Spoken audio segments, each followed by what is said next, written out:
नमस्कार, मैं जनप्रता शिवम गौतम। और जिस तरीके से एक उम्मीद थी कि रोपड़ जेल से मुख्तार अंसारी नाम के पूर्वांचल उत्तर प्रदेश के माफिया और क्रूर हत्यारे को वापस लेकर आएगी उत्तर प्रदेश पुलिस, इसके लिए 50 पुलिस बल गया था, 50 लोगों की टीम गई थी। लेकिन रोपड़ जेल के प्रशासन ने उनको मुख्तार अंसारी को हैंडओवर करने से मना कर दिया। और इसके पीछे कारण ये बताया गया कि मुख्तार अंसारी को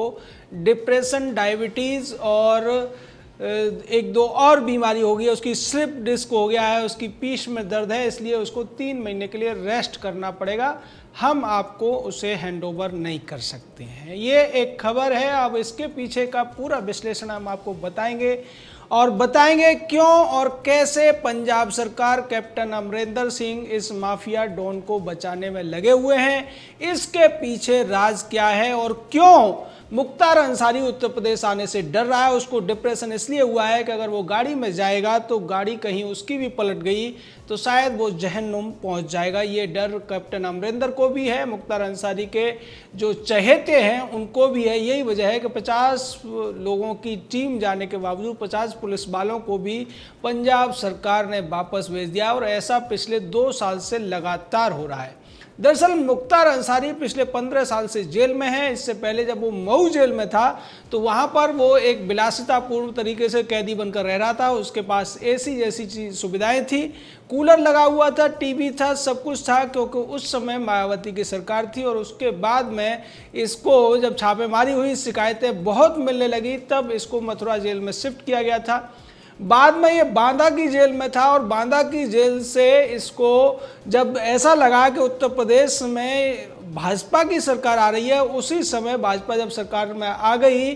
तब कांग्रेस पार्टी ने, कैप्टन अमरिंदर सिंह ने एक साजिश रची और उमंग जिंदल नाम के एक बिल्डर को ये शिकायत करा दी गई कि मुख्तार अंसारी ने उसे जान से मारने की धमकी दी है, फिरौती मांगी है। इसके बाद उस साजिश के तहत पंजाब पुलिस बांदा जाती है और वहां से गुपचुप तरीके से जो पुलिस अधिकारी हैं उनसे सेटिंग करके इसको रिमांड पर ले आती है। रिमांड पर लाने के बाद में 3 दिन के लिए इसे जेल में भेजा जाता है और उसके बाद फिर कभी वापस नहीं जाता ये पूर्वांचल का माफिया डॉन उत्तर प्रदेश में, क्योंकि उसे पता था कि उत्तर प्रदेश में अब योगी आदित्यनाथ की सरकार है और ये सरकार माफियाओं से, गुंडों से किस तरीके से निपटेगी ये मुख्तार को पहले से ही पता था। निश्चित तौर पर इस सब के पीछे का राज भी हम आपको बताएंगे। दरअसल मुख्तार का जो दादा था वो कांग्रेस का प्रेसिडेंट रह चुका है और इसका जो चाचा है यानी कि हामिद अंसारी वो भारत का 2 बार उपराष्ट्रपति रह चुका है। ये वही हामिद अंसारी है जो कहता है कि देश का मुसलमान डरा हुआ है, यानी कि जो व्यक्ति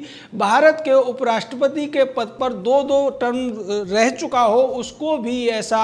कहने के लिए लोग राजी कर लेते हैं कि वो कहता है मुस्लिम डरा हुआ है, लेकिन उसके बावजूद वो राष्ट्रपति रह लेता है, तब उसको डर नहीं था। यही सारे राज हैं। इसके अलावा मुख्तार अंसारी और कैप्टन अमरिंदर सिंह का क्या रिश्ता है वो भी हम आपको बता देते हैं। मुख्तार का लड़का शूटर रहा है और इसकी दोस्ती अमरिंदर के लड़के से थी और उसी की दोस्ती का फायदा उठाते हुए जब कैप्टन अमरिंदर सिंह, मुख्तार अंसारी को पता चला कि उत्तर प्रदेश में भारतीय जनता पार्टी की सरकार आ चुकी है, तो फिर मुख्तार अंसारी को बचाने के लिए कैप्टन अमरिंदर सिंह ने ये जो रोपड़ के बिल्डर यानी कि उमंग जिंदल का नाटक रचा और उसके बहाने इसको रोपड़ जेल में ले आया गया। रोपड़ जेल में लाने के बाद जब जब उत्तर प्रदेश की पुलिस इसको वापस लेने आती थी तब तक बीमारी का बहाना बना दिया जाता था।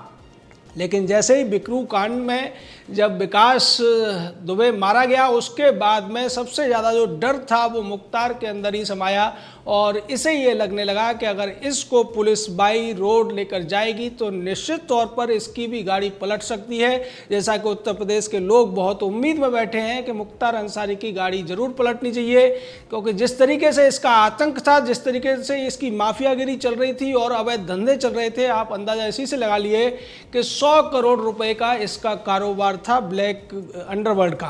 तो अब उस सब पर उत्तर प्रदेश सरकार ने रोक लगा दी है। इसकी तमाम संपत्तियों को गिरा दिया गया है या बहुत सी संपत्तियां गिराने की कार्रवाई में है, गिराने की प्रक्रिया में है। और उसी के तहत एक खबर यह भी है कि मऊ में जो लाल चौक है वहाँ पर एक इसकी बिल्डिंग बन रही थी इसकी पत्नी के नाम से, उस बिल्डिंग को गिराने के लिए नोटिस जारी हुआ था, लेकिन उस नोटिस के सर्व होने से पहले, नोटिस पर कार्रवाई होने से पहले ही इसके परिवार वालों ने उस बिल्डिंग से अवैध निर्माण को हटा लिया है। ये खौफ है योगी की सरकार का, ये खौफ है उत्तर प्रदेश पुलिस का, और इसी वजह से अब ऐसा लगता है कि मुख्तार अंसारी को डिप्रेशन की बीमारी, जैसा कि कहा जा रहा है, या डायबिटीज हो गया है, भय में है मुख्तार अंसारी, और इसलिए वो उत्तर प्रदेश आने से बच रहा है। वैसे मुख्तार अंसारी की बात की जाए, बसपा का ये विधायक है, उससे पहले ये बसपा में रहा, बीच में इसने एक पार्टी बनाई थी कौमी एकता दल, और उसके बाद दोबारा से ये बसपा में शामिल हो गया। मायावती ने जब इसको दोबारा शामिल किया था तो ये कहा था कि हम हर व्यक्ति को सुधरने का मौका देना चाहते हैं, और जैसा कि मुख्तार अंसारी के ऊपर कोई भी आरोप सिद्ध नहीं हुआ है, इसलिए हम इनको पार्टी में वापस ले रहे हैं। वैसे मुख्तार अंसारी के ऊपर कृष्णानंद राय, जो भारतीय जनता पार्टी के नेता थे, उनकी हत्या का केस चल रहा था, लेकिन इसने जोड़ तोड़ के माध्यम से उसमें अपने आप को बरी करा लिया था, और इसके पीछे भी कांग्रेस का पूरा हाथ रहा, क्योंकि कांग्रेस पार्टी की तरफ से ही इसका जो चाचा है हामिद अंसारी, वो उपराष्ट्रपति रह चुका है।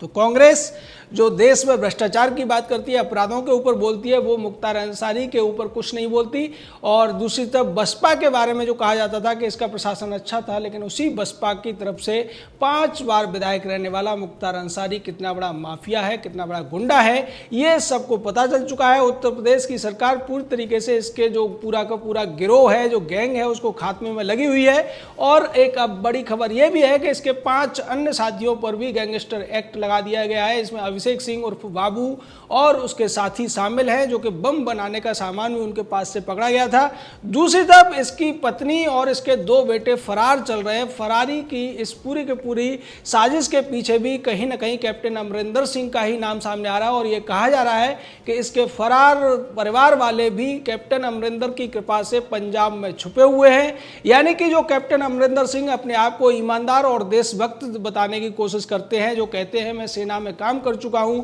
मैं देशभक्त हूं, वही कैप्टन अमरिंदर सिंह अपने बेटे के दोस्त के बाप को बचाने के लिए किस तरीके का झूठ बोल रहे हैं, किस तरीके की झूठी रिपोर्ट बनवा रहे हैं। और तो और डॉक्टरों का पैनल ये लिख कर दे देता है कि मुख्तार अंसारी को 3 महीने के लिए रेस्ट की जरूरत है, इसलिए उसे उत्तर प्रदेश शिफ्ट नहीं किया जा सकता है। ये सब का सब जो साजिश है, कांग्रेस का हाथ अब डॉन और माफियाओं के साथ है। कांग्रेस जानती है कि उत्तर प्रदेश में न तो उसकी सरकार बनेगी, न उसे पार्टी के वोट मिलेंगे, इसलिए उत्तर प्रदेश के माफियाओं को संरक्षण देने से उसे दूसरे राज्यों में फायदा हो सकता है। यही वजह है कि 20 महीने से ये मुख्तार अंसारी नाम का दुर्दांत अपराधी पंजाब में मजे कर रहा है, पंजाब की जेल में ये अय्यासियां करता हुआ नजर आ रहा है। दूसरी तरफ कांग्रेस पार्टी जिस तरीके से निर्लज्जता इस पूरे मामले में दिखा रही है, उत्तर प्रदेश सरकार की तरफ से अब कहा गया है कि हम इसको लेकर अब कोर्ट में जाएंगे। और सवाल ये है कि जब एक धमकी के नाम पर, और उसमें भी जो प्रक्रिया अपनाई गई थी वो बेहद ही संदेहास्पद थी,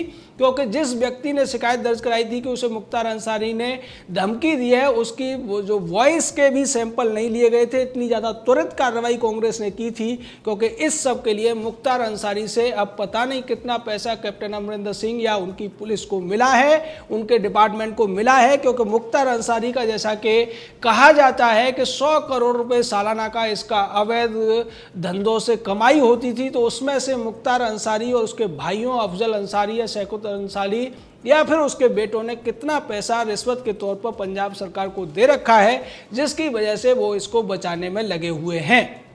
जिस तरीके से इस व्यक्ति का आतंक रहा है, मऊ हो, गाजीपुर हो, बलिया हो, ये जो पूरे पूर्वांचल के जो जिले हैं, उनमें मुख्तार अंसारी और उसके गुंडों की वजह से लोग थर थर कांपा करते थे। वो जब चाहें, जैसे चाहें किसी की भी संपत्ति पर कब्जा कर लिया करते थे। कोई भी बड़ा उद्योगपति उनको चौथ देने के लिए मजबूर होता था। ये तब की बात है जब उत्तर प्रदेश में सपा और बसपा की सरकारें रहा करती थी, क्योंकि भारतीय जनता पार्टी की सरकारें वहाँ पिछले 20 साल से नहीं थी। और इसका फायदा उठाकर मुख्तार अंसारी ने अपना आतंक इतना बढ़ा लिया था कि जैसा हमने आपको बताया कि जेल में रहते हुए भी ये वो सारी सुविधाएं भोगता था जो ये घर पे भोग सकता था। यानी कि जेल में भी उसको तमाम ऐशो आराम थे। और मायावती इसको जिस तरीके से बार बार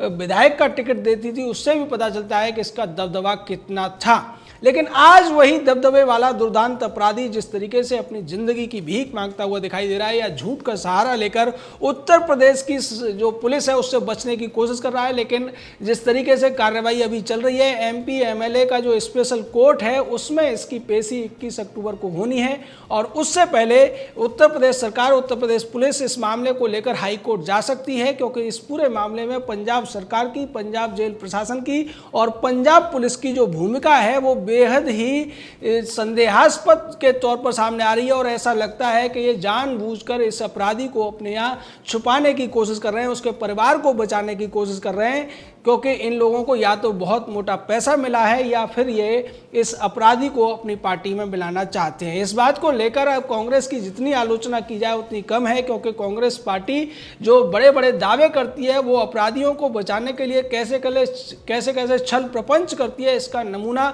मुख्तार अंसारी के केस में देखा जा सकता है। एक तरफ कांग्रेस पार्टी बसपा की दुश्मन बनी हुई है, बसपा के विधायकों को चुरा लेती है और दूसरी तरफ बसपा के एक अपराधी विधायक को बचाने के लिए कैप्टन अमरिंदर सिंह जिस तरीके की अनैतिकता करते हुए दिखाई दे रहे हैं, जिस तरीके के भ्रष्टाचार के समर्थन में खड़े होते हुए दिखाई दे रहे हैं, उससे उनका चेहरा पूरी तरीके से बेनकाब हो गया है। और कैप्टन अमरिंदर जो अपने आप को देशभक्त कहते थे, आज उन्हें आप अपराधियों का संरक्षक कह सकते हैं, और वो भी मामूली अपराधी का नहीं, ऐसे अपराधी का जिसके ऊपर दर्जनों हत्या, अपहरण और फिरौती, बलात्कार जैसे केस चल रहे हों, जिसके नाम से लोग डरते रहे हों। ऐसे अपराधी को बचाने के लिए कैप्टन अमरिंदर सिंह इतना नीचे गिर जाएंगे, ये किसी को उम्मीद नहीं थी। जय हिंद,